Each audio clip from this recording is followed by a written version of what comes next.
it is time for my favorite section of the show. Welcome to Fun with Fountain Pens. Here's a house. Here's a door. Windows 1, 2, 3, 4. Ready to knock?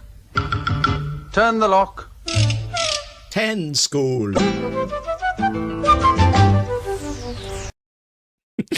Okay, guys. All right. The pen I have for you today is the Edison Collier. This pen is really, really popular because of the finish. It's an acrylic pen that has this wonderful, wonderful pattern to it. It is extremely attractive. And because of the nature of the acrylic that's made from acrylic blocks, no two pens are alike. Now, Edison pens, they're in the United States. They have two different ranges of pens. They have their signature line and then they have their production line. Their signature line is their more expensive pens. Their production line is their entry level. One of these comes, I think the last time I checked, was about $150 US. It is absolutely a wonderful, very, very attractive pen. I loved it to bits. I loved it so much more than any of the pens in their signature line. I asked them to make me a custom-made version of their Edison Collier, which they were very, very kind enough to do for me. This is the only pen in my collection that I don't lend, that I don't allow anyone else to use. You'll hear a lot of fountain pen people will say you should never lend a fountain pen. The pen over time it wears to your hand, and if you let someone else use it, it doesn't write the same. I don't believe that. And I'm more than happy to say to someone, oh, hey, try out this pen. It's got this cool nib. Check this out and share them around. The one exception is this. This one is mine. Now, I recommend the Edison Collier. If you like the finish on this pen and you've got 150 US or so, I think I should have checked the price, but I didn't, to spend, this is a very, very good choice on a very, very attractive pen. It is absolutely gorgeous. Trust me when I say the camera is probably not doing it justice. I'm going to take you through mine, even though mine was made specially to my very specific requirements. It has a beautiful mechanism uncapping this pen. It is plastic on plastic, but it is absolutely smooth. Rather than the default steel nib, I got Mr. Gray at Edison Pens to give me a gold, 18 karat gold nib. Most of my gold nib pens are about 14 karat. I'll go as far as an 18. Anything in a carat higher than 18, I think that the nibs become a little bit too flexible. This is an 18 karat gold nib, and I have it in Oblique Double Broad, which is specific to my handwriting. My natural handwriting style is a little bit sideways, and because of that, an oblique nib suits me. I often write with an oblique triple broad. My Mont Blanc Meisterstück 149 is an oblique triple broad, which is called the signature nib. This is an oblique double broad. I like it because it lays down some ink, and also it is designed for my hand. The other thing is I got this made as a drawer filler. You will not be able to see it, but there is actually a blind cap on this pen. If I take it off, you will see there is this drawer filling mechanism.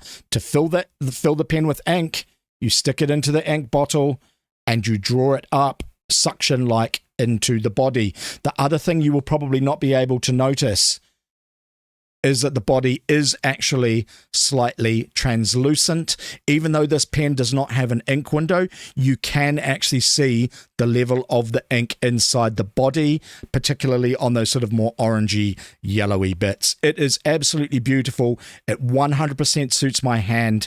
It is the pen that I do not lend to anyone. Now to the ink. Actually, before the ink, I'll tell you a story.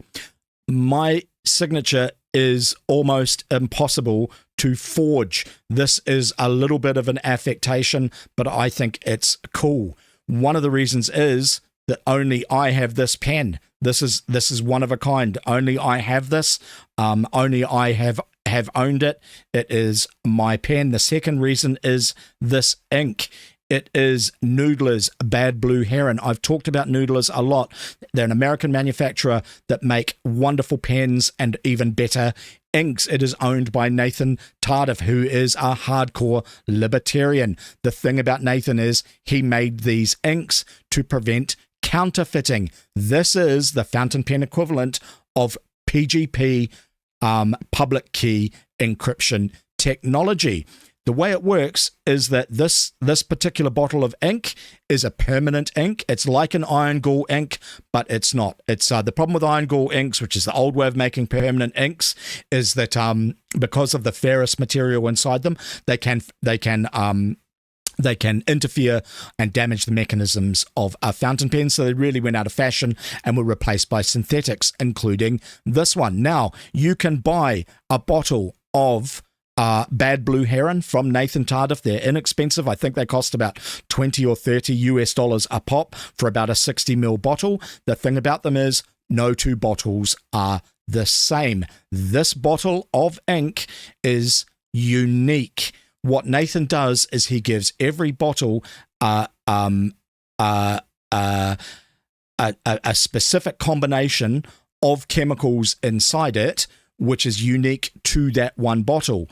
The advantage of doing that is that the ink that is laid down on the page can, using a spectrometer and chemical analysis, be linked to a particular bottle of ink. So, if you wanted to forge my signature, you would need to have this pen and you would need this particular bottle of ink. I know it sounds ridiculous, but I think that is actually rather cool. The ink itself is very much a turquoise. I'll give you a little bit of a smear test.